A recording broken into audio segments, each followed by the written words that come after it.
We are live. Hello, everyone. This is Dwight Woods, the Jeet Kune Rebel, and welcome to the Jeet Kune Dialogues episode number 234. Look at that, Pete. 234. How And I'm logical is that? 56 years old. So, hey. All right. So, as you guys are logging in, please say where you're logging in from. Hit the like button. Feel free to continue doing so throughout the dialogue. If you're catching the simulcast over on the YouTube, please be sure to like, subscribe, and hit the notification bell as well. If you like my work and you'd like to support the program, please visit jkdrebel.com, click on the Rebel Gear link, and that's where you'll see stuff like this, the Jeet Kune Notables coffee mug, t-shirt, long sleeve, long sleeve, short sleeves, sweatshirt, hoodie, all that good stuff.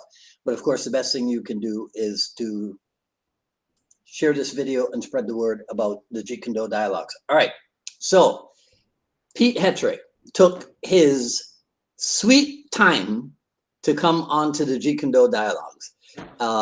Pete and I go all the way back to when he was a lad, right? And I was a youngster, 1984, CMAA St. Louis, right? Right here, buddy. Right here. I noticed. Yeah. Where did you dig that up from, man? Well, I'm known for my extensive hoarding of any martial art related material. So This I've always kept in great shape. I knew someday I could look back and go, that's where it all started for me as far as my martial arts epiphany. Epiphany, because you didn't start, you started in Taekwondo like most other people, right? It was my only choice, yeah. So that's why. Yeah. But what was the impulse or the incentive to get into martial art in the first place? Because you don't strike me as somebody who was being bullied at school. You strike me as somebody who might have been smart ass in his way, right, at school. Well, no, I would just say, I kind of was always the thing my father and I talked about doing. Many of you knew my dad, Bill.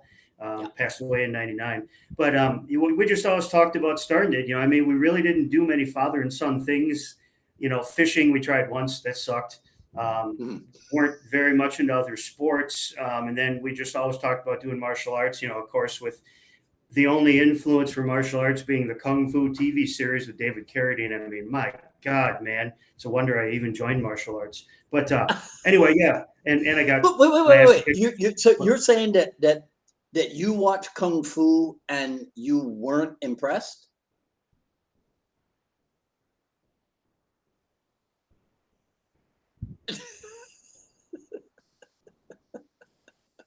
Looking back, in retrospect, it's like, actually, no. Actually, and this reference is for Mick Tully, who I think Terry Valor beat anyway. My martial arts influence was probably Captain Kirk from Star Trek. The old double drop kicks, the double-handed chop, the judo chop. I think that martial arts was better than David, the actor that played Kwai Chang Caine, in my opinion, in my humble opinion. So, yeah. Well, look, they did the best that they could with what they had, because the first fight choreographer for Kung Fu was a judo guy, I think, named David Chow. And then as it got more popular, they needed like more authentic Kung Fu stuff. So then they hired a guy named Cam Yuen, I think, was the guy. Familiar with the name? Yeah, right. That came on afterwards, and so he was probably more legitimate. So 1980, you get into Taekwondo. By 1984, you're at CMAA. Mm-hmm. Yeah. That was probably why? Sure. I think the only thing I can say is, in the pre-internet days, with some of the lads out there have no clue what that means. Black Belt Magazine, Inside Kung Fu Magazine. You couldn't pick it up without an article about Bruce Lee or Dan Inosanto. Because again, wait, never mind, I'm not going off on that. But so kept seeing those two names all the time, and then it's like, holy smokes, there's this Dan Inosanto guy is going to be in a week-long camp in St. Well, actually, I almost went to the 1983 one in Irvine, but that was a little too hard for poor Yeah, that was 17-year-old. we would have met there then. Yeah. I think my Yeah. parents thought I was being sold off into sexual slavery or something. But so then I went to St. Louis in '84, and that was just the moment. Hey, okay, so I told him last night that it is inevitable that his name would come up during our conversation. So so since we're talking 83, 84, is Rick Fay your hero, or at least one of your heroes? Define hero, but absolutely. I mean, his name is all over my note list here as like Yeah. the other pivotal moment in my martial arts career was Rick Fay, without a doubt. Yeah. So okay, so let's start a Facebook internet rumor about my sexuality. I've been in love with Rick Fay. Okay. I've been in love with Rick Fay ever since I saw him do a stick disarm and a reverse wrist lock on Cliff Lenderman in Irvine in 1983. Yes. Wow. Okay. For me, and I think only the colleague groupers will understand this. Kurt Cornwell should understand it, but for me, falling in love with the double wrist lock and choke. I mean, that has to be the finest technique ever. Yeah. Okay. All right. So I think I froze. So this will be the first. Yeah, this will be the first reloading of tonight's endeavor. Everybody stand by. Don't freak out, people. Dwight said this happens to him all the time. Instead of the blue pill, it's the blue screen. I hope Dwight can't hear any of this, or he's going to be upset. Dwight, welcome back. Right. Okay. So 84, first Inasano seminar. Right. What happened in 85? Did you go back to St. Louis like I did? That I don't remember. Yes. Yeah. Went back for 2 weeks this time. My dad came with me. My good friend, John Tullifson, who I just managed to see last trip up north to Wisconsin. And that was where I did a week with Sifu Dan, and then figured since the Jeet Kune is a separate class, I'd check out this guy named Paul Vunak. Okay. Yeah. Tangent. Do you have any idea if John is related to a Vicky Tollefson in Arizona? No clue. Okay. Because it's only doing my research on you. I mean, so there was John Tollefson, and there was another guy who you guys were inseparable. Eric Worsham, Steve Geller, J.C. Paul. Oh, there was another guy. Oh, Josh Huff. No, no. Because I think I stayed with him in '88 when I came. Oh man. Anyhow, right? Okay, but I saw the Tollefson name and I was like, whoa, because I know a bunch of Tollefsons from another aspect of my life for years, and it's only when I saw his name I realized that's why I always found their name familiar, but I couldn't think of it. Anyhow, so 85.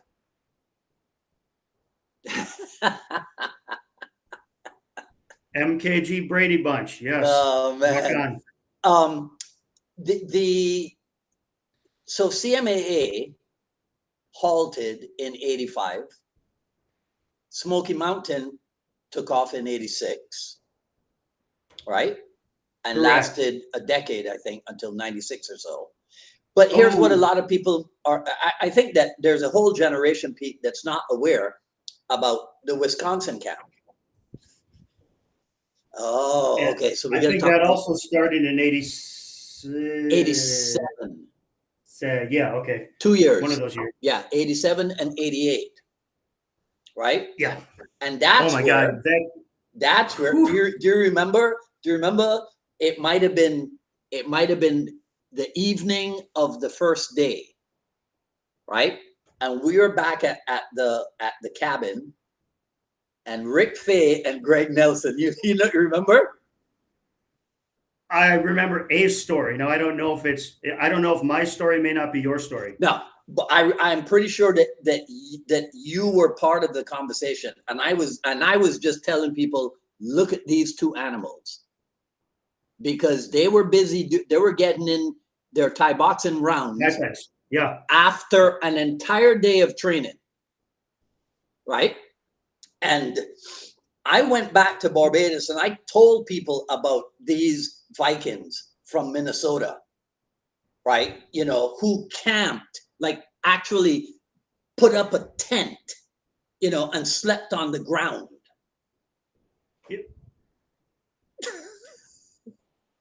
In one of my notebooks, I always remember this because I wrote it down after that camp, and I've yet to find my original notes.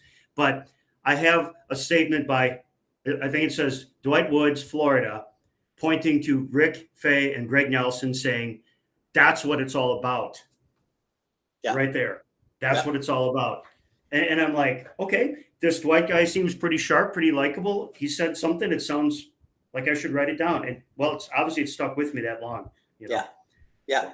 I mean, so that it was so impressive. And see, it's actually because of Rick Fay and Greg Nelson that I was encouraged to pursue the instructor thing, because, you know, you start out thinking, well, you got to be in LA, but then here's two high-level individuals, right, from Minnesota. I mean, I don't know, has Rick ever even gone to California to this day? I don't think so. Right? You know, but anyhow, okay. So, all right. So when did you, as they say, hook up with them? Well, it's a topic for a different podcast. That would have been right around the kind of started a little bit at the Smoky Mountain camp, Okay. but definitely then at the Mid Michigan camp. So at Dan Timlin's camp. Yeah. You know, plus seeing them at different seminars, this whole time frame from like 84, 85 until the 90s. I mean, that was where like 90% of my martial art journey was input into my cerebellum. So yeah, so it had to be in Michigan, and you know, I can never forget Rick Fay. I did say forget, not forgive. Kind of that was one of the first passings of the torch, so to speak, because he was doing a lot of the demoing for Sifu Hartzell at that time, and that was kind of when he said, "Here, Pete, you kind of just hang with him tonight, okay? I'm going back to my room." And yeah, well, then that led to the other Michigan story about the 6-inch punch. That one I don't know. Well, do you have 60 seconds? I'm happy to share it. That might have been something that you guys were involved in. That, you know, I was probably asleep or something. Yeah. Yeah. Okay. Well, good. It sounds like you want to hear it. Yes. Okay. So we had been, you know, out talking amongst the people, and you know, having some ginger ale and 7-Up and stuff like that. And so we went back to Sifu Hartzell's cabin, which he happened to be sharing with the late great Professor Salem Asli from Savat. Yeah. So picture those two sharing a cabin. Okay, so we walk in there, and you know, we're enjoying more of our ginger ale and 7-Ups and, you know, bottles of Coke and stuff like that. And there's maybe 20, 30 people, and Salim walks in, and he's like, "Oh my goodness." Like, what? I mean, because there's literally bottles and cans of soft drinks everywhere. And okay, so I'm making this a long story, but it shouldn't be. So anyway, if there comes that fateful moment when somebody, I know who it was, I was there, but I will not share that person's name on the air. I know who it was. Said, "Hey, Larry, what about the 6-inch punch?" You know, probably had just asked him about how many people he killed in Vietnam or some stupid question like that. So anyway, you know, he's like, "All right, well, get something to hold on your chest." So he grabbed an empty box from some of the 7-Up we were drinking, folds it up and holds it on his chest. Larry's like, no, here's something thicker. He goes, "Here." And he grabs this like compressed wood particle chopping block, you know, about 7 inches by 7 inches, literally that thick. I was holding the damn thing, so I know how big it was, right? And it had these 4 little posts on it to hold it up. So the guy holds it in front of his chest, and Larry says, "Pete, stand behind him." I'm like, okay. So we're in this little kitchenette thing, and Seafood Larry just, drops a 6-inch punch, and the guy steps back a little bit, and he goes, "Okay, that's cool." Larry goes, "No, I'll just get warmed up." So then he's like, "Whew."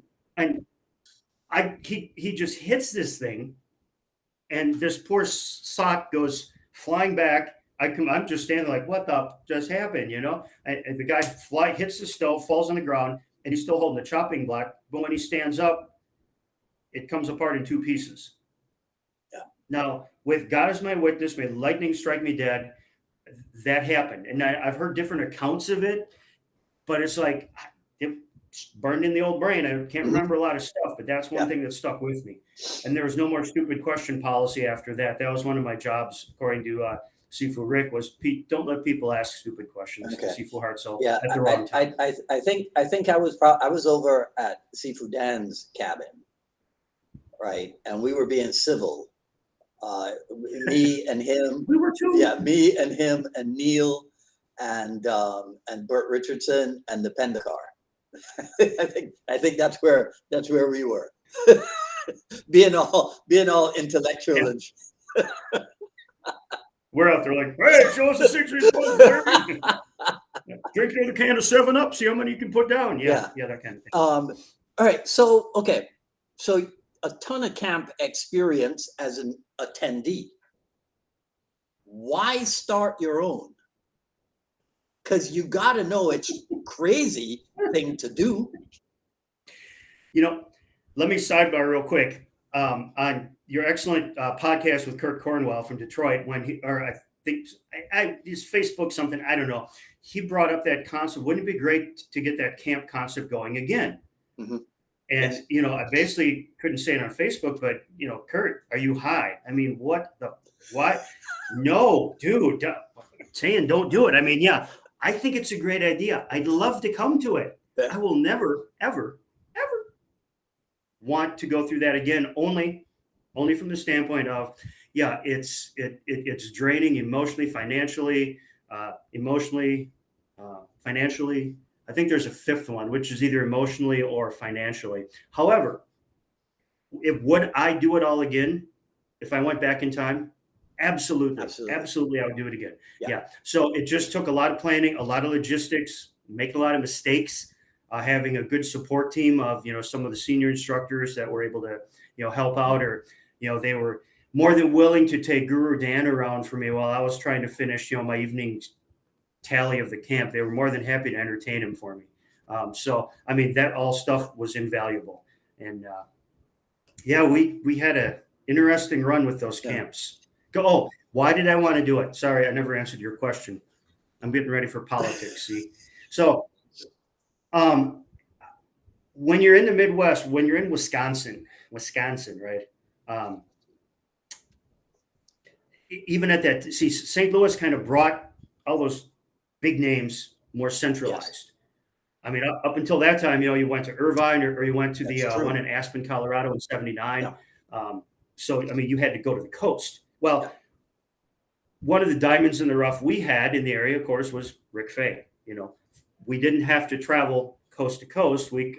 6 hours, we're in Minneapolis. Now it's 5 hours because of highways. But, so that was great. But I figured, what?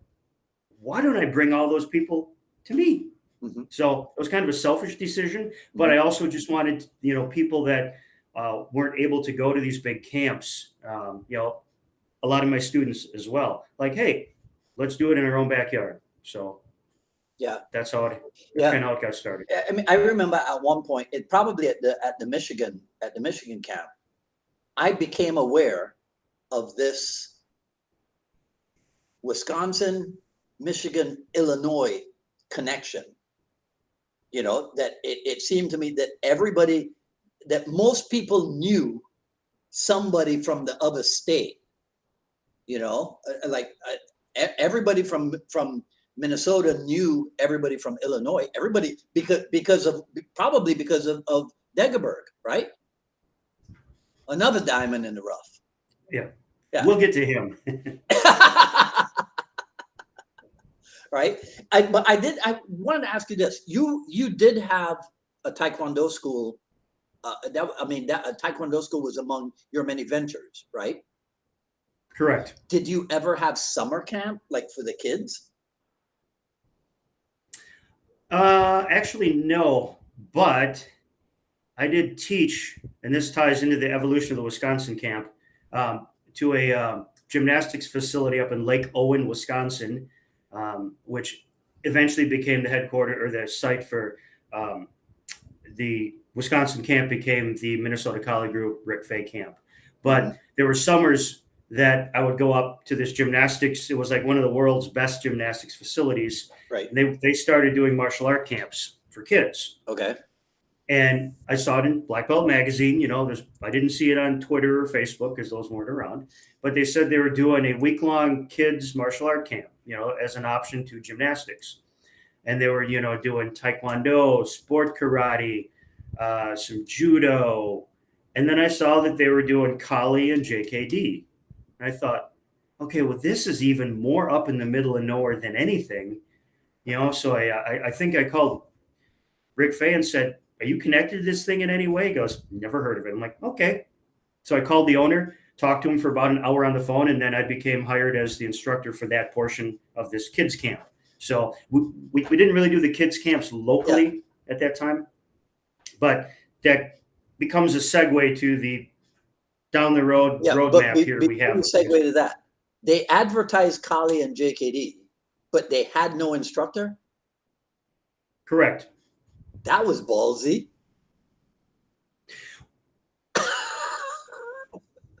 When I called the owner and anyone that's been to the Wisconsin camp, Kurt Cornwell, if you're on there, I don't see who's on. Mick Tully. It was Tom and Linda Jones, two of the best, kindest hearted people you will ever meet. Okay. And he just said, well, I've been reading the magazines and those seem like some pretty good arts for kids to learn. He said, I have no idea who even teaches this in this area or who I could get to do it. Right.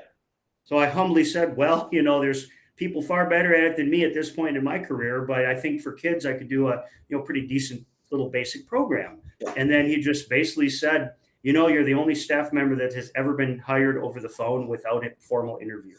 I'm like, I appreciate it. And then I stayed with him for many years, and that led to where the Wisconsin camp evolved to with Rick Fay and, me being able to meet knuckleheads like Mick Tully. So, did that ever happen to you a second time or more where you got hired for something like over the phone? Did that ever happen to you? Sight unseen? Yeah. I could see that. Yeah. One of them was a cold call at a fitness gym. I'm driving after I moved to Texas in 2006. My God, the timeline is getting so corrupted here. J.J. Abrams, take note. Okay. Remember, I'm a geek. So, driving around and I see this gym that looks like it's opening up, a fitness gym, right? And I just pulled in and this gentleman comes out and goes, "Hey, can I help you?" I go, "Oh, I'm just curious. I'm new to the area. This is who I am and what I do. And just wondered if you had any kind of like cardio kickboxing program or anything like that." He goes, "Well, as a matter of fact," he was trying to find someone. Right. So I basically pitched him in 20, 30 minutes. He hired me on the spot. Again, he said, "You're the only staff member I've never hired without an interview." So it's, I think that's part of the overall takeaway. Let's flash forward to the end of our interview. The takeaway is just the overall blessings and good opportunities I've had over the years and always trying to pay it forward to someone else. Okay. So before I cry, let's get back to where you were. Well, now you took me way off on the timeline. I don't even know where we are in my notes. Having fun, man. Oh, right? Yeah. So my camps, Mid-Michigan, Smoky Mountain, my camps. How about if we finish up the my camp thing? Okay.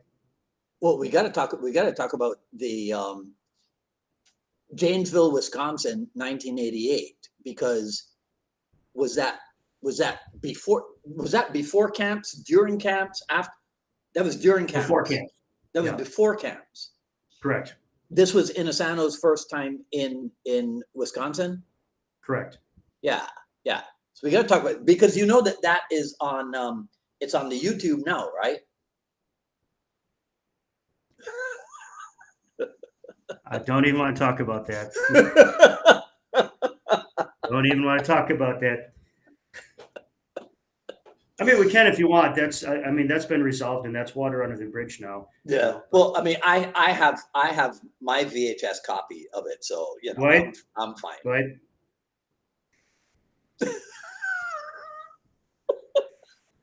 Okay. So I've never been to Wisconsin. Wait, hold on. Not to be enigmatic, but you have the copy that other people may have acquired as well. Hmm. You have the copy that got out. Ah, okay. Well, so we're up to 1988, right? Right. Okay. When did you do you remember when you joined that's probably when you joined the Inasano instructor program, probably? Correct. Yeah. 88. Yeah. Yeah. Okay. All right. So now you're in the program. What happens? How does your life change? Oh, at that point? Yeah. Oh, okay. I mean, yeah, then it was just, going to Minnesota, Chicago, Michigan, any of the close areas, just trying to get as much time under Sifu and Asano as possible. But then also, that's where then really got in a good, I don't want to abuse the word friendship, but a good friendship with Sifu Larry Hartzell, which that's a sidebar also. But, so that really then opened up my whole, what comprises this whole JKD circle, which led me to, all the names. I mean, all the names. Mm-hmm. Richard Bastillo, Tim Tackett. We'll talk about Bob Bremer again, a diamond in the rough that does not get enough credit. The Savat and Muay Thai, and then also all the different aspects of the Kali. Getting to see Angel Cabales, the Cañetes, going to the Philippines, Tuhan Gahe. I mean, I'm not trying to throw out a who's who martial arts list. It just, that was the time. Right. That was like, I think, the prime time to get the material from a lot of the original sources. Yeah. So that's why I say I was blessed. I mean, people just coming into the arts now, all they've got is the stories of us old farts sitting around, telling them, Yeah. Yeah. Are you impressed with them? Does a bear live in the woods? Mm-hmm. What? Wait, am I impressed with the new generation or with the people that I spend time with? No, with the new generation. So many of the names on the page I don't recognize. I just see them through repetition. There are some smoking talented athletes out there, Dwight. And I'm not going to drop any names because I don't know people enough yet. I just know there's some people that regularly post stuff that it's like they're great athletes. I mean, they're quick, they're sharp, definitely got their stuff together. And then,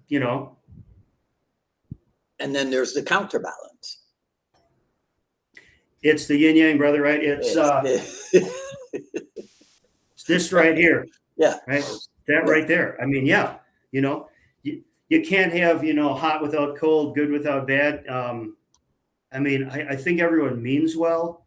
And that's part, I think the big thing is like, well, you're not doing real JKD. Well, who are you to say that? If you've got some guy out in the middle of nowhere, let's take a hypothetical, say some country way out in the, some country that, might still be technologically or not as industrialized, that you just get some eager person that gets a video of one of Bruce Lee's movies or gets a book from Dan Inosanto or Tim Tackett or Larry Hartzell, and that's all they have. And they just treasure that for what it is. It's like that to them is diamonds in the rough also. Right. They don't have the luxury of driving 2 hours and going to see, any of the big name second generation guys or even the third generation guys. They're in the middle of freaking nowhere, probably don't have a car or a bike, and they're yet out there. They're trying to do this thing that inspired them to do it. Does that make sense? Makes perfect sense. I mean, because anytime that I hear stuff like that, I go back to my beginnings in Barbados, because you had I talked about it in Wednesday's I Love Jeet Kune broadcast, about starting by fighting, trying to remember what your favorite star did in the Kung Fu movie. That's how we first learned. And then the craze started. So the bookstores started bringing in Bruce Tegner karate books. I have one of those. 1964, you know? I think. Yeah. Right. So they start bringing them in. Then the Bruce Lee craze starts.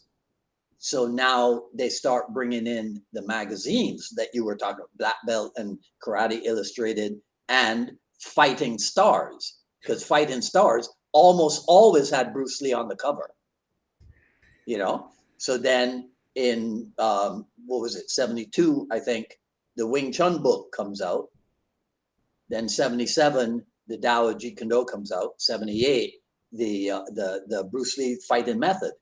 So people with my background, that's how we were autodidactic in our Jeet Kune learning until I went to California, you know, because it's like, well, you can only get so far. And just like you said earlier, everything that I read pointed to Dan and Asano, didn't point to anybody else. Right. You know, so now I mean, I don't know why that might have been or whatever, but to my mind, if you were going to go anywhere, that was the guy that so you know, so it's something that the great love of my life, Rick Fay, once said.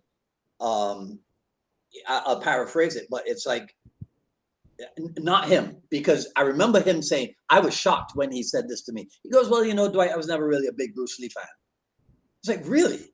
But I've always been a Dan and Asano fan. I'm like, oh, okay, yeah, right. So that led to the phrase, went for Bruce, stayed for Dan. I think that happened to a lot of people, you know, a lot of people. And I think that also contributes to the confusion for a lot of people. They don't understand that. They go, how did you end up getting your Jeet Kune from a guy that was teaching Filipino martial arts? So you explain to them how you got, you explain that phenomenon to them. Thanks, buddy. So is this rating PG-13 or what's the, because now we're getting hot, man. Now, well, so this one. it ends up on Facebook and the YouTube. Okay, good. Well, then I won't say anything bad at all. No, because there's no need to. You know, we can leave each other alone. We can play in our own sandboxes. You know, we're not measuring the size of our sandboxes, you know, or the quality, the quantity of the sand in yours. You know, it's to me, it comes down to the principles of movement. Rick Fay quoted this many times. You know, movement is movement. You know, I mean, we could probably find some little pygmy tribe in some rainforest that hasn't had any contact with the outside world for 200 years. And they may be doing stuff that looks like, you know, martial arts. You know, I almost said it might look like JKD, but Jesus, people are going to fly off their freaking handles if I say that, you know. But, you know, I'm sure at some point someone figured, you know, if I stick my fingers in this person's eyes, it's going to have a pretty good effect. If I kick them in the knee by leaning back to avoid a strike, you know, that might. Movement is movement. Well, have you ever heard about the bas relief at a temple in Angkor Wat in Cambodia that shows a perfect rear naked choke? Yeah. Apparently, such a thing exists. I can think of a place in downtown Dallas, Texas, that still can do a perfect rear naked choke. But anyway, okay. I know, Facebook, YouTube. I was kidding, right? But no. I mean, seriously, it's coming from my background of Taekwondo, right? Yeah. To see one source that had so many routes to get to this finished product through Dan and Asanto, right? And geez. Yeah. You know how people misuse the adverb literally, right? When they mean figuratively. I think within Asano, it was literally mind blowing. Yeah. Because your mind, you're literally, something happened up here. Right? Yeah. See, this happened, man. It's the opening scene with Michael Ironside in the movie Scanners. Not my cup of tea. I'll post it to you. I'll send it to you. But there's anyway. Whoever knows it, just please drop a comment and say, "Yeah, that's what my head felt like too." Okay, yeah. I'm not going to spoil it. Spoiler. But anyway, yeah. So just the again, coming from a traditional martial art, Taekwondo, and then you see this walking encyclopedia of how many martial arts? 26. No, I think we're past 26.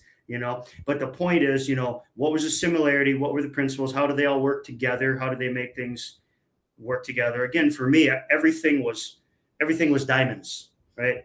Yeah. I didn't have to absorb what was useful and reject what is useless, because to me, everything was useful at that point,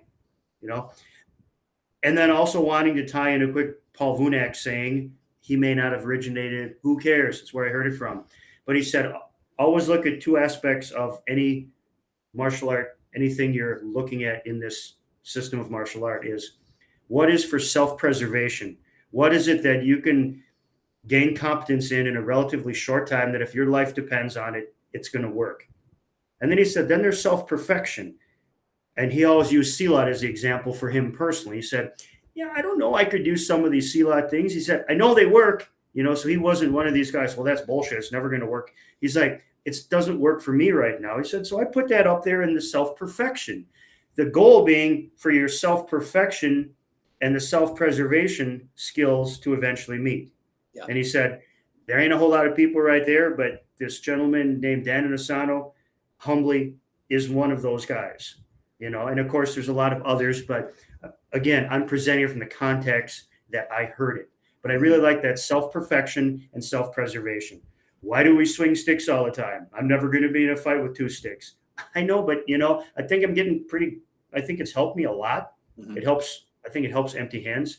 And anyone that doesn't consider attribute development and why there's so much of the Filipino martial arts by so many JKD practitioners, if they don't get it. Yeah. Hey, you know what? Who cares? Yeah. They don't get it, right? Yeah. Sifu Hartzell said, hey, if you get what I'm showing you, it's yours. If you don't get it, it's still mine. So yeah, I don't think I answered your question again, but I travel on the bus and train every week, so I could end up in a fight with double stick. Yeah. So Boggles the mind, man. So when they say that stuff, it's like, okay, whatever. Look. Well, no, let me turn it into a question. You posted recently on the I Love Jeet Kune page about firearms. Mm-hmm. So here's the question. Why is or is not firearms Jeet Kune training?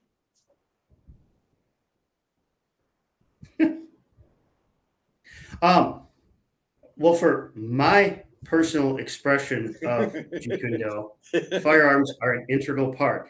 The other reason, because of the Kali, which is an integral part of my Jeet Kune evolution, the 11th area of Kali, projectile weapons.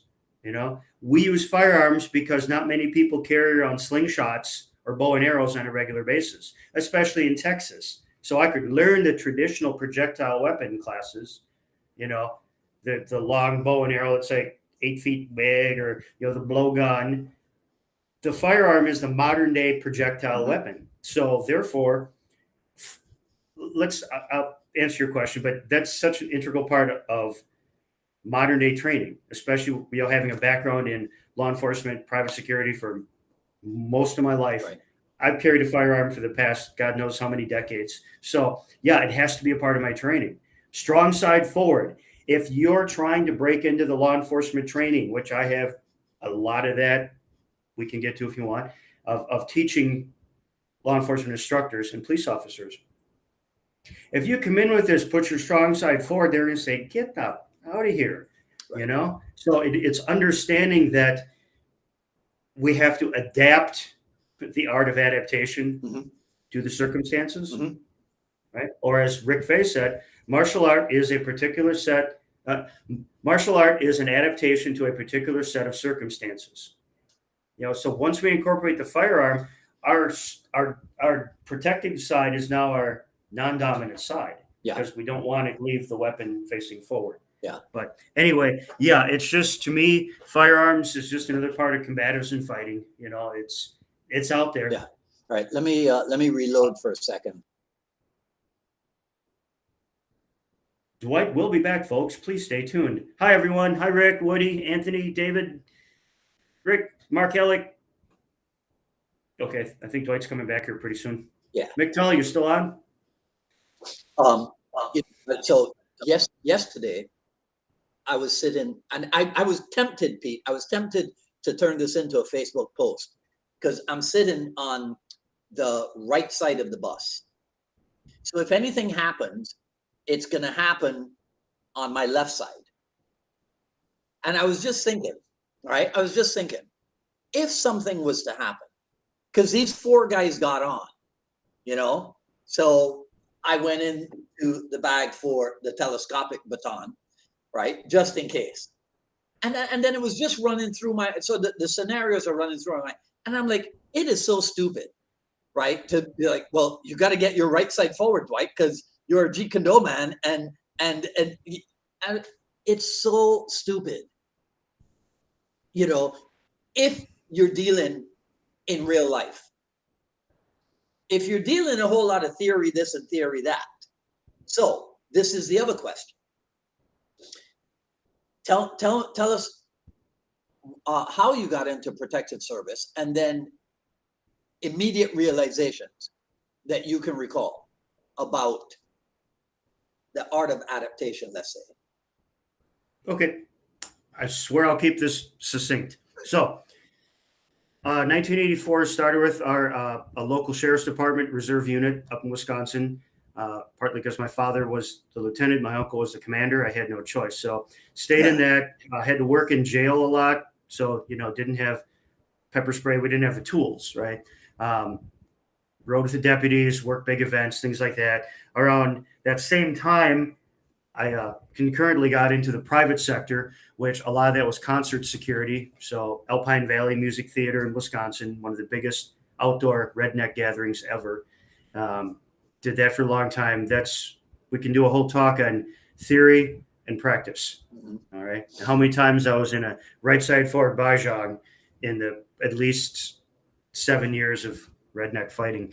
And then got into the private sector, ran a security company, still do. I manage one down here in Texas. Every month I do a state Texas Department of Public Safety training class for people getting their security licenses, their firearms license for security, and their bodyguard licenses, which have to go through the state of Texas. So I have a lot of people I can experiment on, a lot of former military, former law enforcement, and we have a great time. I mean, we cover the curriculum, we work on other material, and they're happy with the approach. So I found the realization that some of the absolute rules or some of the absolute doctrines that some people might cling to when they're training in a gym, you have to be adaptable. I mean, I don't think Bruce Lee ever said stop being adaptable.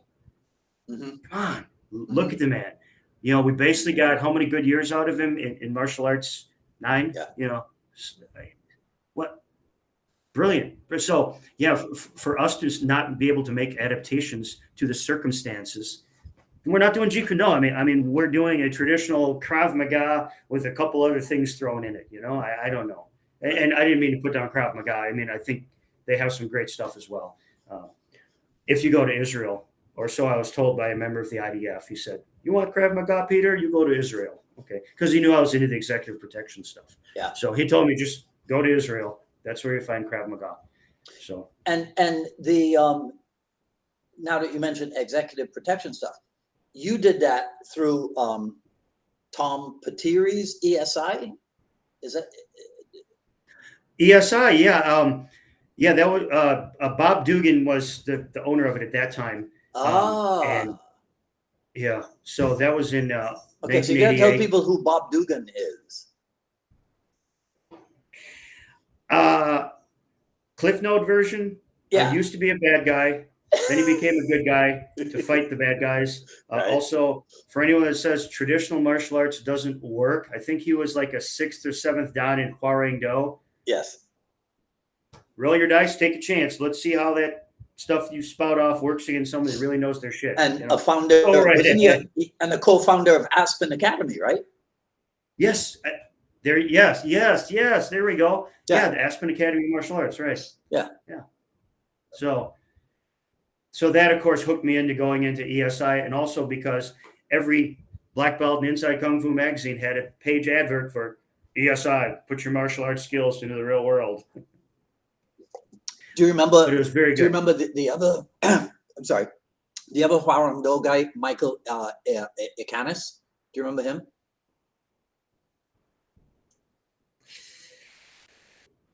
Host left the broadcast. The main firearm instructor I had was John Farnham. So I don't recall that other name that you had mentioned. I should, but I don't. Like I said, John Farnham, because I still see him at the police conferences I go to every year with Diana Rathmorn. Big shout out to her for getting me into that. But so yeah. Well, no, Ikanis, he passed away years ago, but he was he worked down in South America. He was That's way above me, brother. That's way above my level. Yeah, he was one of those guys down in South America, like in the 70s and 80s, I think. Right, but a student of Grandmaster Ju Bang Lee in Hwarang Do. Right, so he had a stick fighting book, a knife fighting book, all that stuff. And this is one of the things that annoys me about some people of the young generation. Like the stuff we just talked about, they have no idea, and they have no interest in it because it's not of their generation, it's not their era. So it's like, well, there's nothing to learn, right? And hey, I find that a little bit annoying. Look how popular Star Wars is, man. I mean, so there is hope. You know, we have to be the guides, we have to be the mentors. You know, and yes, if someone's trying to get into Jeet Kune Do, you'd think. Now, I might get kicked off the page, but you can bring me back on because I know it wasn't you that kicked me off last time. But if someone has got that spark, you know, maybe they've seen The Mandalorian or it's one of those and they found out, oh, wait, so that's Dan Asano's daughter doing that stuff. And, you know, they might start making the connections between Jeet Kune Do, Kali, and whatnot, you know, to their popular cultural things now, you know, Raya and the Last Dragon, you know, I mean, how many Game of Thrones used Filipino martial arts, you know, how many examples of JKD and hey, and speaking of that, we should be watching Bullet Train right now. But anyway, I'm going to see that Sunday with my family. What was I saying? Philip is nice and back. Oh yeah, okay. So if someone says, man, you know, I really love that Jeet Kune Do and that Kali, you know, if they go to several of the top FMA pages, they'll get some good stuff. Yeah. And my only frustration was, so someone, you know, comes to a page that says, I love Jeet Kune Do. And then it's a constant stream of bantering, bickering, and bitching. Yes. That I think this is what first got me taken off the page. I said, hey, I met a guy that trains in my gym, been doing Kali for like 5 or 6 years and JKD. And he said, I left the page, man. He said, it's the same BS over and over and over and over and over. Right. Was there FMA and Kali? Dan Asano doesn't know what he's doing. Right lead is the only. And he just said, I got sick of it. And I've heard that from other people. And I just shared that because I thought maybe the admins would say, hey, guys, we really got to clean our shit up here. Yeah, I'm hot. It bothered me that, of course, someone might watch this now and say, boy, that Pete guy's an idiot. I don't want to learn that stuff. So we can edit that part out, right? But, it's there. If everybody on the page of instructor level, second, third, even fourth generation, fifth generation. I mean, how far down are we now in the generations, Dwight, of the JKD learning, right? But I mean, if everybody got together, we just have a big barbecue, have some 7-Up and ginger ale, and just actually listen and let everybody share their stuff. Man, Jeet Kune would be unstoppable. It would be unstoppable. Yeah. But so I try to walk that very thin line between being a moderator and being a censor, right? I don't ever want to be taking people off the page, because they said such and such, because people have a right to say whatever it is that they want to say. So I don't want to be, so here are the rules. And if you look, who said it? I forget who said it. Somebody has a group where the rule is, I shouldn't have to tell you how to behave because we're all grown-ass men. I think that's the rule. I think that's like instructions for the group members. I shouldn't have to tell you how to behave because we're all grown-ass men and women, right? Which I think is brilliant. Everything in between, yeah. Yeah, right. Okay, which is brilliant. And the truth is, Pete, if I ever started cutting people out because of what they said, I could bring the group down to like 1,000 people. Do it. Oh. Right? I could, but I prefer to fight the uphill battle of speaking commonsensically to people, being rational, and trying to get them to understand. Look, here's what happened, but here's how complicated it can be. And I hate to take over. Did you see the one with a recent one? Eric Paulson doing counters to the box out. Did you see that one? Yeah. Okay. Yeah. Right. Now this is the problem. Now I'm going to get myself in trouble. This is the problem. Cool. You got one group of people, right? You got one group of people that instantly run to Eric's defense. You don't know who Eric Paulson is. He's a fighter. He's done this. He's done that. He's an excellent coach. He's the real deal. They are not wrong. Then you have the people who are like, this guy doesn't know what he's doing because he's not protecting the center line. He's not doing this. He's not doing that. He's flat-footed. He's this, whatever. They are also not wrong, right? The problem is, I look at it and I go, oh, Eric decided for whatever reason to put this stuff on video and put it out there. It's not Eric Paulson at his best.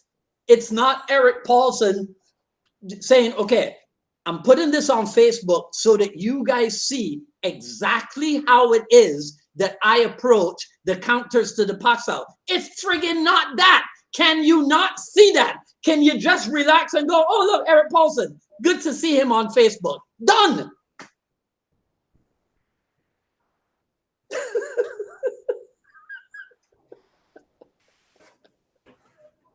Right? Okay. Yeah. On a cheerier topic. Okay. Sorry, I fired you up there, Dwight. But yeah, that's the page I want to be a moderator on.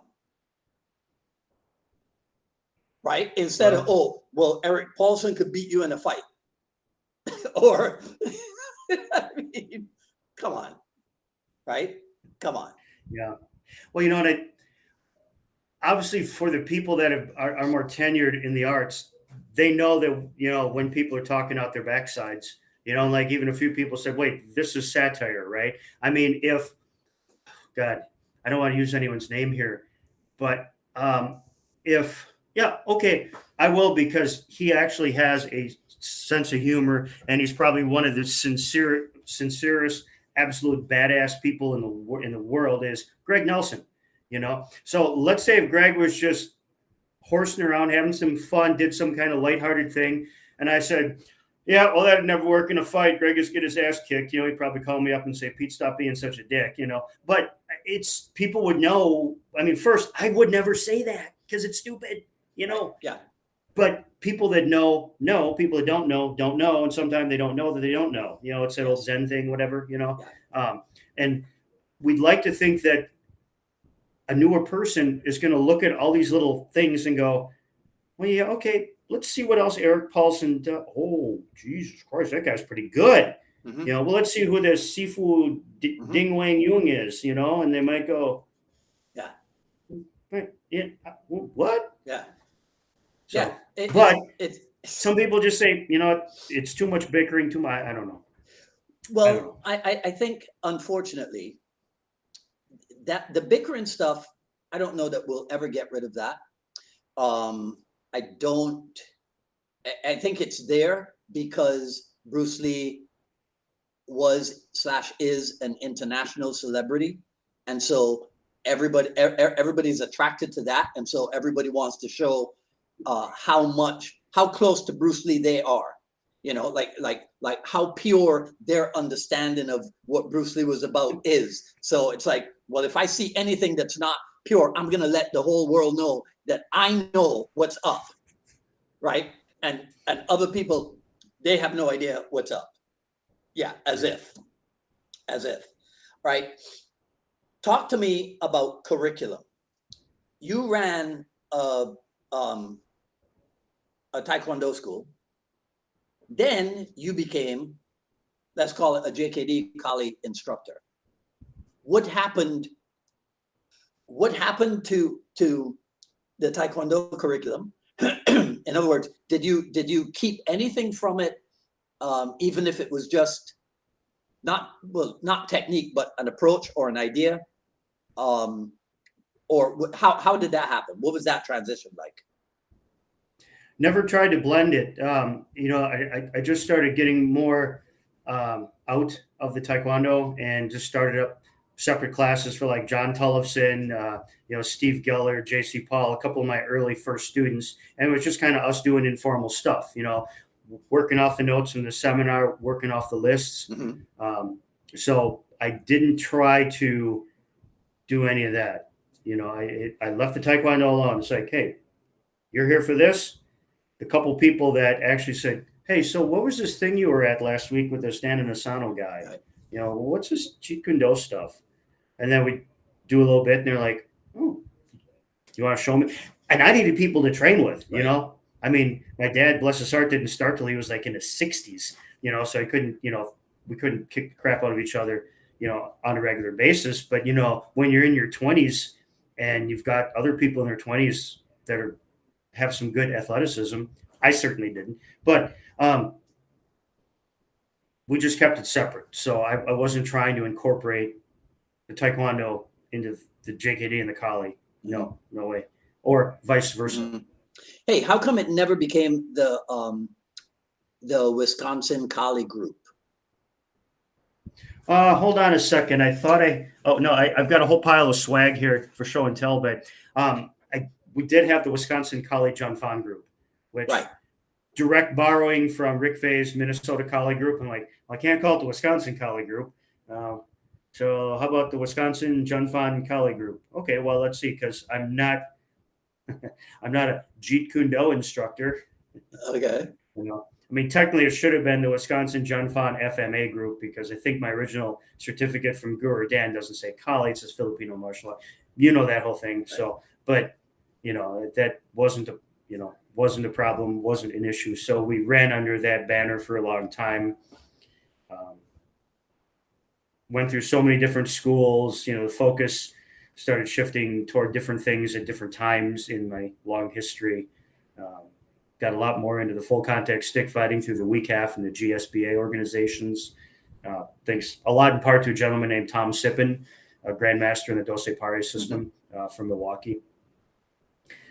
Got into the kickboxing. You know, a lot of guys wanted to train for the amateur kickboxing, which in the Rockford and Chicago area, I mean, that was a hotbed at that time. Yes. So.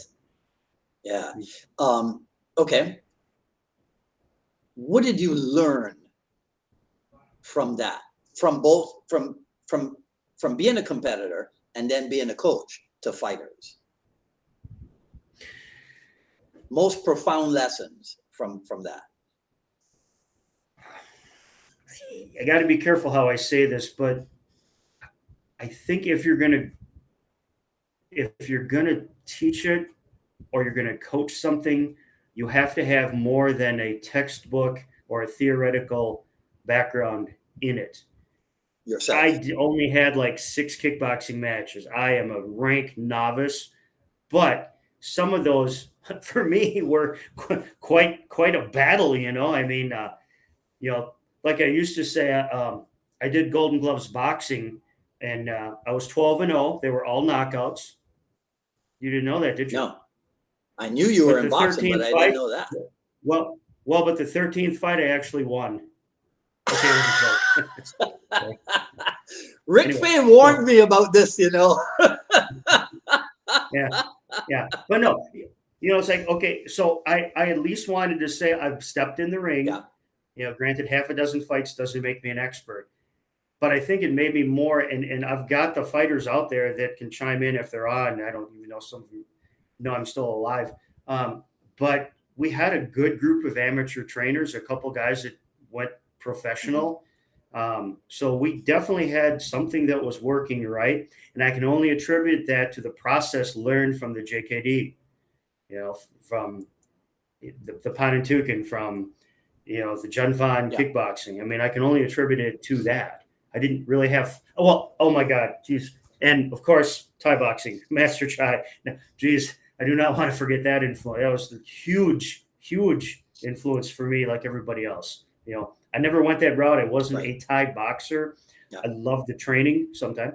And the training was invaluable. I still use it with some of my guys that fight now. Were you in his class when he came to CMAA in '85?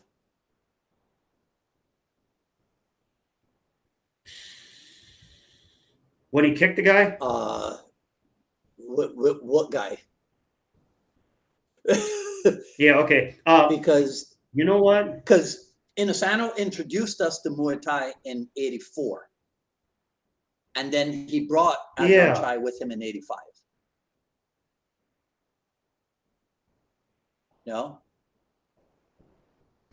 If it wasn't there, then it could have been at the Smoky Mountain camp, I think, where it may have been introduced. Okay. You want to hear something? I have a classic picture from '85. It's Inosano and Magda doing stick and dagger, wearing IMB Academy t-shirts and Thai boxing shorts. Again, you just lost several of the viewers going, huh? IMB, they made computers, right? Yeah.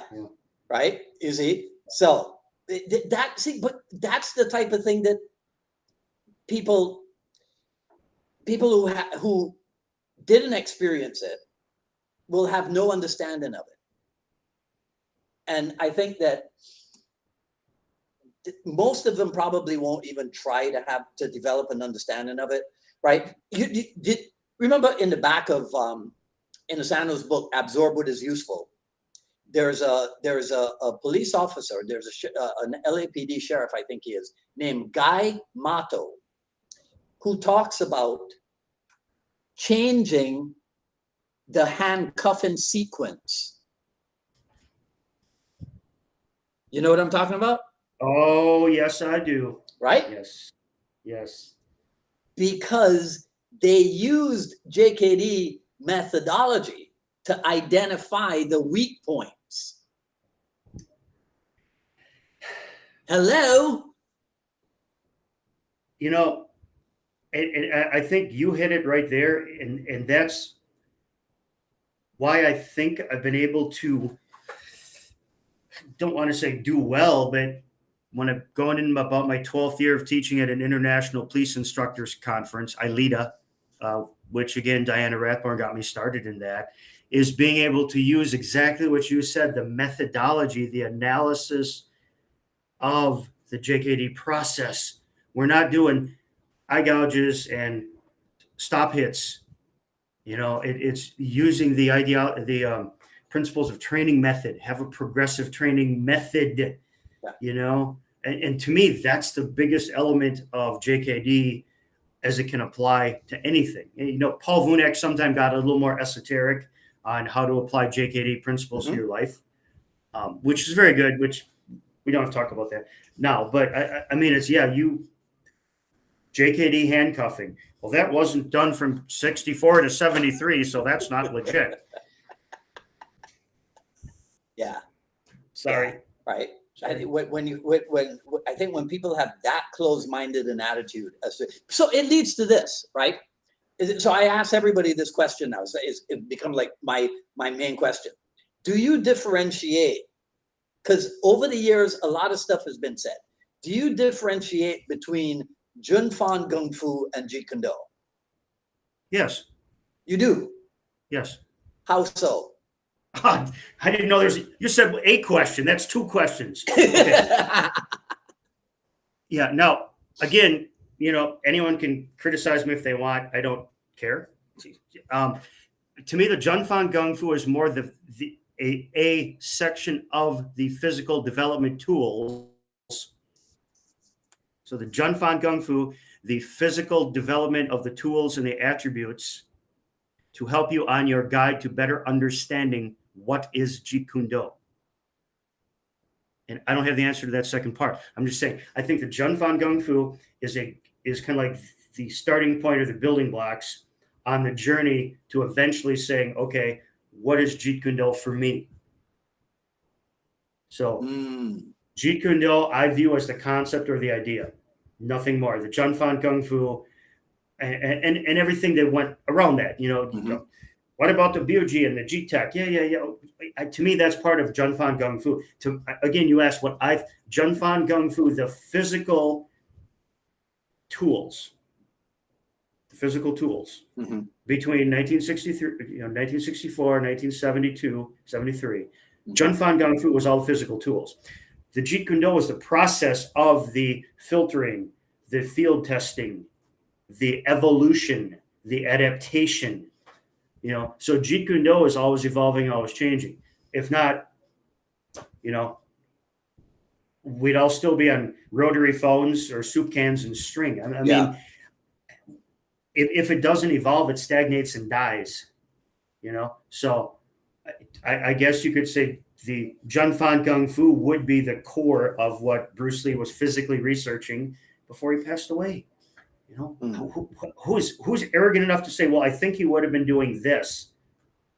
Oh, I love that. We already saw what he was doing: grappling, weapons. I love that one. Firearm. Yeah. Okay. I love the one. He would have had a stable of coaches for the UFC. Right. Yeah. I personally think he would have a podcast. Yeah. Well, a lot of people would be getting their butts kicked by him. Right? For sure. Yeah. So, yeah. How much time do we have left? That's entirely up to you. Oh, geez, I could sit here all night. So my lovely wife might actually want me for dinner at some point. But right. Can I have a moment to really hit on what our topic started? I believe me, I've thoroughly enjoyed this, but we're far from done, if it's okay with you. The diamonds in the rough concept and a couple of names that I brought up that you said, yes, they are indeed diamonds in the rough. Yes. Okay. Go. Can I go way back to Fred Degerberg? Yep. Okay. And you chime in whenever you want. But Chicago, Illinois, there was a time when,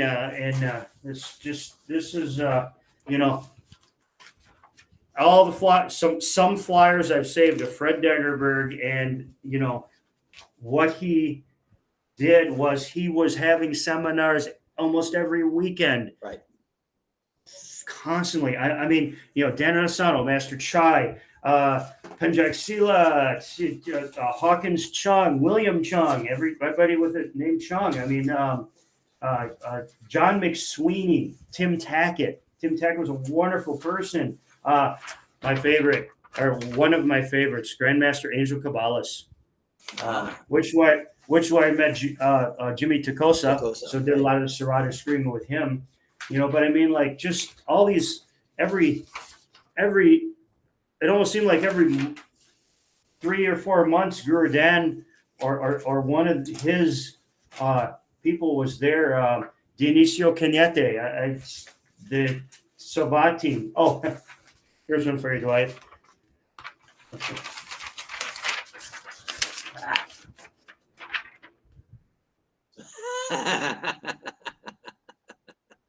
Oh, okay. That was in mid-Michigan. Okay, well that's in the wrong pile. But anyway, and on and on and on. I mean, yeah, good Lord. Yeah, here's something cool, Dwight.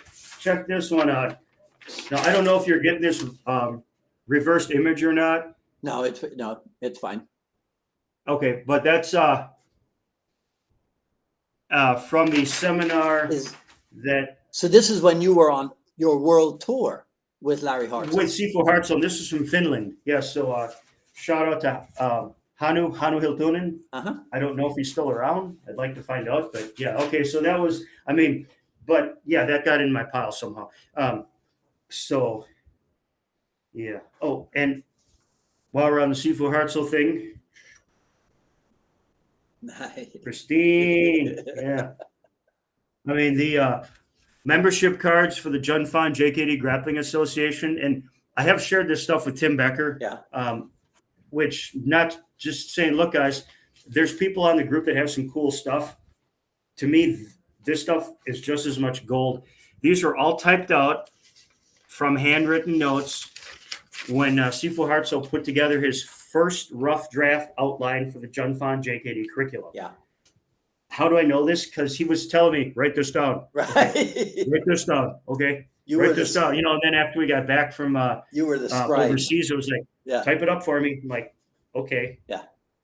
Mom, you're going to have to type this. I can't type. Hater, you're 23. You should know how to type. I can't type. Anyway. Yeah. So, but yeah. So, Larry, Sifu Hartzel was just definitely one of the, I know it's not right to call him a diamond in the rough, but to people who don't know him, I'm just sorry that people didn't have a chance to see him or train with him, Yeah. I tell people all the time, I stayed away from him because I was too skinny. I thought he'd break me. Well, I don't have any straight fingers on my hand, and there's a reason for that. Yeah. It's all the finger locks. But I remember when Neil Colliff brought him and Rick Fay to New York, and I probably still have scars in the middle of my chest from Rick Fay kneeing. Remember the big old tie pads with the metal buckles? Perma-built. Yeah, right. Yeah, I probably still have scars in my chest from feeding Rick Fay, right? That freaking Viking. I remember the first time I went to Minnesota. I was like, I was testing myself. I went in the winter. Yeah, I went in the winter because I was like, Dwight, if you're a man, you can handle this, and went to breakfast. And I swear to you, when you ordered cereal, the little Kellogg's boxes, the standard was to give you 2 of them. And that explained to me why I was a different size than people from Minnesota. Yeah. But yeah, it was, oh man. Such great. Okay, so what do the old farts like me and you, what's our responsibility to the younger generation? Because somebody has to make sure that the truth, well, I'll be esoteric, that the truth stays out there, right? That a lot of watered down stuff doesn't seep in and take over. So do we have a responsibility? And if we do, what should we? So this is why, like I said to you earlier, on the page, I try to be rational. I try to be commonsensical and say to people, okay, well, have you thought about this? Have you thought of this? What do you, this thing and the next thing, rather than just deleting stuff or banning people from the page because, well, I think that you're making fun of this guy and I don't want you to make fun. We're grown-ass men and women. Act like it, right? Right? You know? Oh, I'm out. Okay, see ya. I'm done. But, yeah. Yeah. So what do we do? Do you have a solution? Yeah. First of all, mandatory reading should be 1984 by George Orwell. I've recently started rereading that because, you know, when you talk about the truth stays out there, no, I'm not going to get into it. Okay. I think our job is to continue to be educators. You know, it's just teachers are the unsung heroes during COVID, you know, oh, Jesus Christ, you know, okay. To me, it was a trash man because he picked up our trash, you know, I mean, unsung, but, you know, teachers, you know, especially teachers nowadays. And, you know, we are teachers. We are sifus, gurus, senseis. That's all different words for teachers. So we have to, like Crosby, Stills, and Nash and Young said, teach the children well. You know, the younger generations, if we just say, well, they're never going to get it or they're never going to appreciate it, then we've lost, then we've failed. You know, if we don't at least present it logically and intelligently, we have to be prepared because the younger generation wants to know why for everything, which irritates a lot of us old farts, right? You know, well, why should we do it this way? Or why should we look at this? It's like, well, you know, just take a look. You're young, you're smart, you're open-minded. You can absorb 50 different things at once. Take a look, you know, here's how we did it in our day. My God. Yeah, but you just punched him in the face accidentally. Well, yeah, well, that was being nice, you know. No, I just think it's giving them options, you know, explaining things more thoroughly. It can't be just, we'll do it this way because, right? I think Albert Einstein was the one that said the important thing is to never stop questioning. Yeah.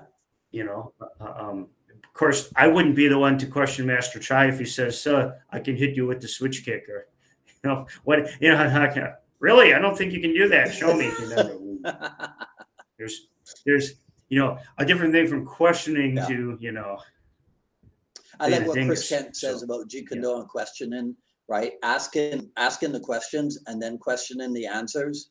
Like, I really like that, you know, because again, it stays what? It's the pursuit of truth. I was talking with my private client today, and he was asking me about, you know, my origins. And I said, well, it started out with Bruce Lee, because Bruce Lee is the one who was preaching about the search for truth in martial arts.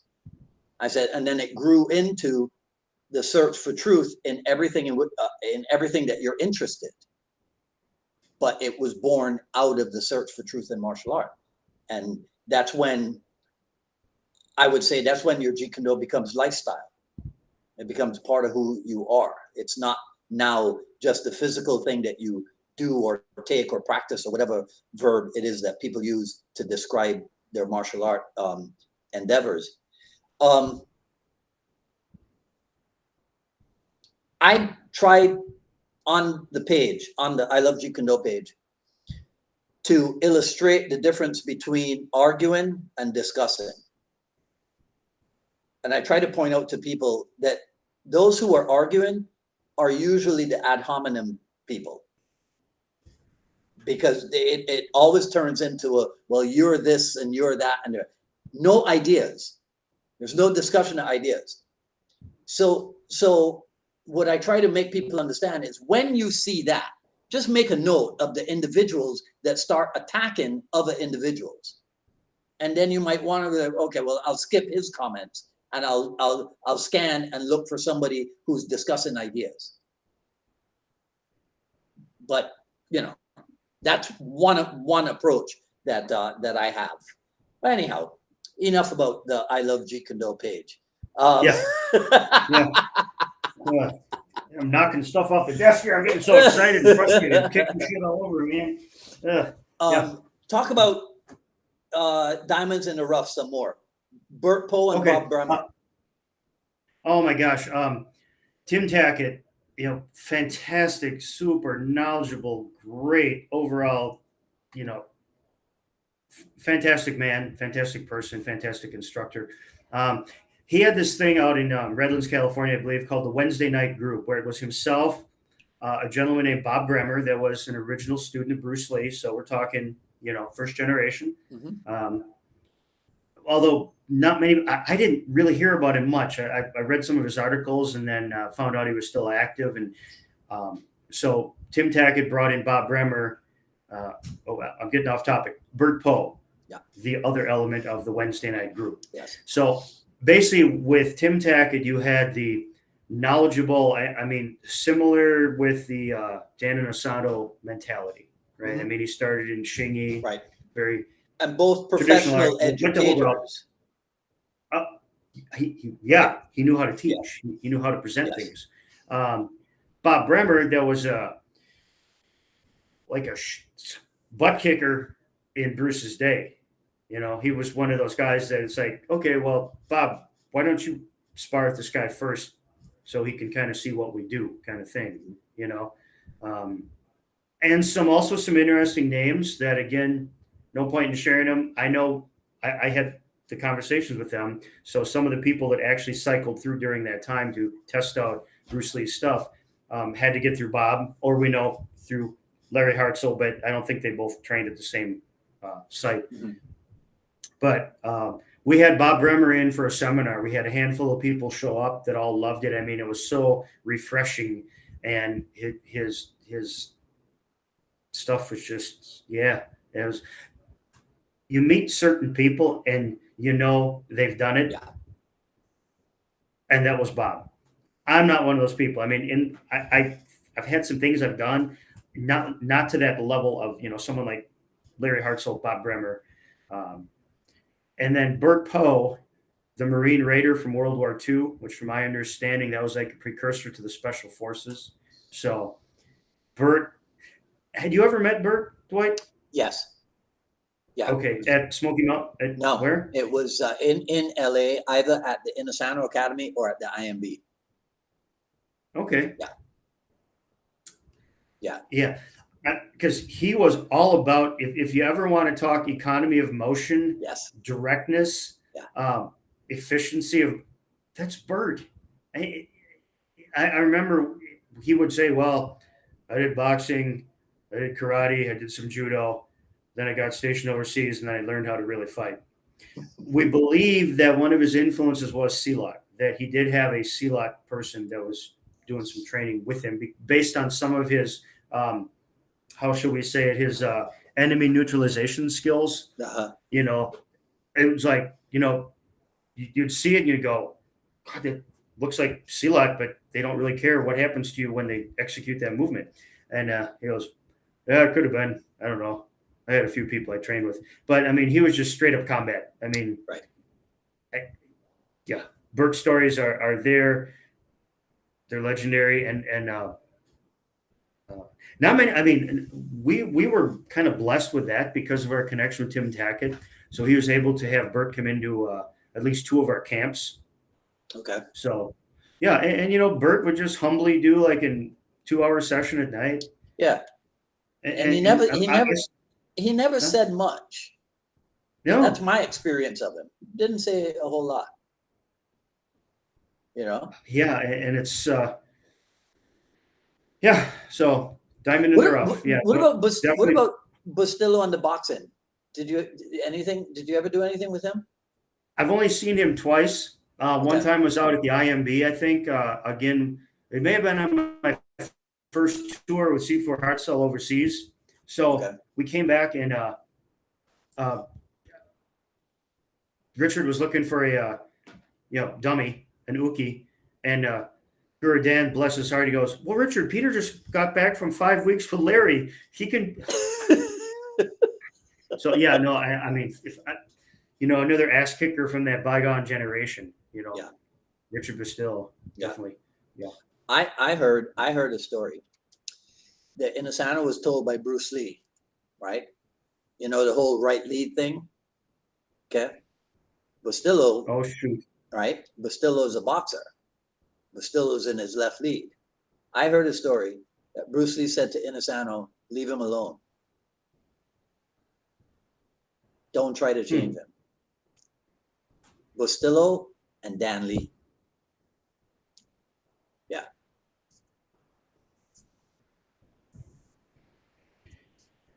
Right. Oh, yeah. All I know is that if anything had happened on the bus yesterday, it would have been really difficult for me to get to right lead. Okay? That's what I know. Yeah. Yeah. So closing, because okay, yeah, because it's dinner time. For you? Yeah. Oh man, yeah, it's almost 7:30. Okay. It's close to bedtime for me. Oh, that's true. Yeah, that's true. We Diamonds in the rough, because okay. having just watched Rapid Fire again, have to share just the quick Brandon Lee things. I know a couple Yeah. that whole post got going, and I was like, okay, look, I know there's people that have spent a lot of time with Brandon, but then I got to think, okay, I don't know how many people actually had the great blessing, the opportunity to. It was after one of the tours with Seafood Larry overseas, right? And we came back. He's like, hey, I'm doing a workshop all afternoon over at the academy. You want to come over? Like, what else am I going to do? Is sit in your apartment and play with your birds? I mean, sure. And he's like, oh, okay. Well, I think Brandon's going to be there. And yeah, I'm like, Brandon? He goes, Bruce's son? I'm like, I don't know if it's possible I have like a heart attack, stroke, and aneurysm at the same time, but I think I probably had just like one for a small moment. I'm thinking, oh my God, Brandon Lee. Of course, I mean at that time, he wasn't, it was I think it was 91. I think it was the last time I toured overseas with C4 Hartzell. Okay. But so anyway, Brandon shows up on his Harley, super cool guy, humble, charismatic, good looking. I mean, just everything, and just super cool to train with. And from my discussion with C4 Hartzell, is Brandon worked out regularly with Inosanto, okay? Because there's that question of well, why did Brandon decide to whatever the question was? Yeah, there was just I remember that question. Well, I can tell you from my 3 hours spent with Brandon, that's it. I mean, guys like, Damon Caro and Chad Stahelski and David Leach, they probably spent a lot of time with him, but I don't know in the general populace how many people got to see him. Again, I think I was always in the right place at the right time for a lot of this stuff. So getting to work out with him and go hands-on was great. Super cool, super humble, great athlete. I mean, and looking to actually, let's see. Let's see. What did I teach Brand? Oh, nope. I did not teach him anything. I was happy letting him demonstrate on me. Believe me, I was. But yeah, it was. Okay. I found one of our talk points we've already discussed, but he was like, well, I'm like, so kind of, what are you looking to get out of this seminar? Because we kind of asked that of everybody, I mean, and I just, I'm trying to establish my own look. I mean, come on, I'm kind of got some big shoes to follow. I go, well, yeah, and you kind of look a lot like him too, Brandon. Yeah. But, I mean, he wanted to pay homage to his father. Yeah. And his choice was do spend a lot of time with Dan Inosanto and Larry Hartzell, and of course the other people at the academy. I don't know who else he like worked out with on a regular basis, but he chose them for a reason, Mm-hmm. and that's like I said, it's not exciting. I wish I could say, yeah, I got to work out with him. I'm blessed. What was the seminar or the workshop? Where was it? Was it at the Inosanto Academy, or do you remember? I think it was at the Marina Del Rey in that little strip that had that restaurant like right at the end. So were there any little Japanese girls there, like Brandon Lee fans? No, actually, the cool thing was it was a real intimate group. I mean, there was maybe a dozen of us there total. Okay. And I remember because we're just gotten back from the European tour, so C4 Hartzell was doing a lot of stuff from like the quarter position, and turnovers, reversals, and arm bars and stuff like that. And Brandon kind of just has this look as they're being demonstrated, and I got stuck being his training partner. C4 Hartzell said, "Hey Pete, you just let Brandon do the stuff to you." I'm like, "Really? Fine." And Brandon's like, "Okay, I don't want to ask C4 Hartzell this, but I got to consider, how is this going to look on screen? How am I going to get a guy on all fours to do this cool stuff?" I said, "Well, I don't know. If you kicked me in the nuts right now, I'd probably fall on the ground, and then I might be in a position like that." And he goes, "Okay, I understand. That makes sense." I mean, he was just so respectful of the whole thing and everything, and just such a nice guy, No selfies though, unfortunately. But. Yeah, the choreography in Rapid Fire, I think, is pretty decent, right? And it was. I mean, it showed where he was going with more of the environmental use. I mean, the whole cutlery. I don't want to say the Jackie Chan influence, but all right. So let's finish up with the most significant award. Good. I've got two that come to mind, but there's a whole lot more. Number one. Okay, so we had a student that came in from New York, right? And he trained with us for a while, and about 3 or 4 months into training, he came up and said, "Pete, he said, I think if I hadn't come by the gym and liked you guys and liked what I saw, I'd probably be laying dead in a ditch somewhere with a needle sticking out of my arm." Because he was a drug addict, came from New York, wanted to get away from it, So an example of how martial art pulled somebody through. Another one, you probably weren't expecting this, right? Trophies and medals don't mean shit. I mean, honestly. The other one was, a little kid in our class, and Mike Owens, if you're on, or anyone from the old gym, they'll know who I was talking about. But at birth, somehow the umbilical cord got wrapped around his throat, so he suffered like an in vitro stroke, I guess, is how it was explained. So he never really had good coordination or use of both sides of his body. So we were just running him through some little conditioning exercises. He was with us for almost a year, and there's this one class where we had an obstacle course. I'm kind of thinking, okay, he's going to do okay. He's not be able to do some things. And I just feel this little tug on my sleeve, and I look down, and it's this kid, and he's like, "Coach, look."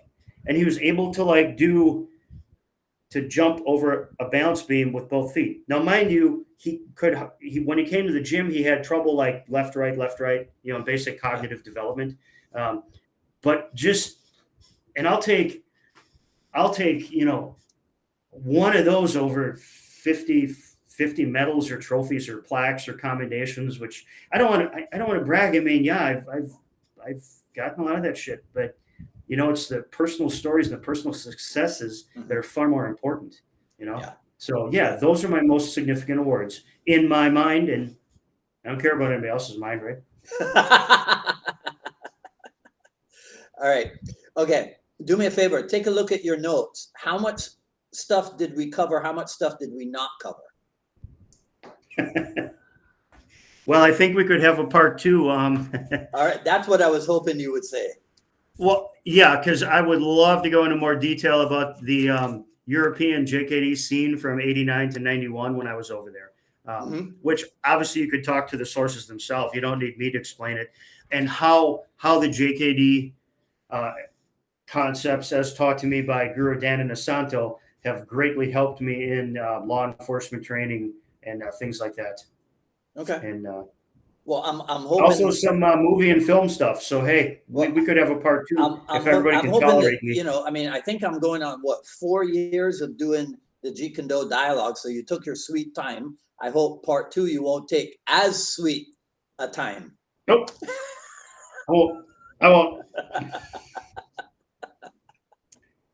All right. Okay. Go do dinner. I'm gonna go do the same.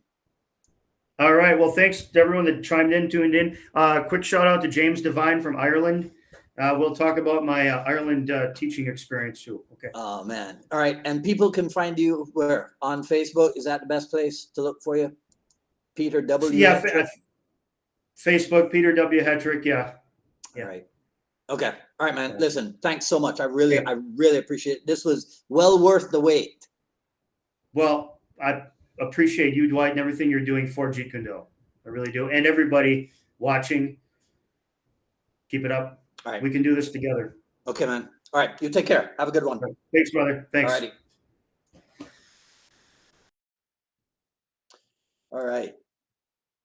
The value of staying in Jeet Kune for decades, right? You get to be friends with people like that. So that was episode 234 with Peter W. Hetrick. Follow him on Facebook there. So that's it. Feel free, share, like, comment, ask questions. I'll ask Pete to review if anything needs answering or what have you. Follow me on Twitter at Dwight Woods, and on Instagram at Dwight D. Woods, at paypal.me/Unified MA Miami, the Jeet Kune Journey Volume 1, raw but edited version. And coming up next Friday, should be at the regular 6 p.m. Time frame, will be episode 235 with Suleiman Sitin from Hybrid Combat in the UK. So Pete just alluded to his time spent in Europe. So we'll actually have somebody from Europe on the dialogues next Friday. So until then, the next episode, you guys take care, be safe, have a great weekend. This is Dwight Woods, the Jeet Kune Rebel, signing off. You guys, talk soon.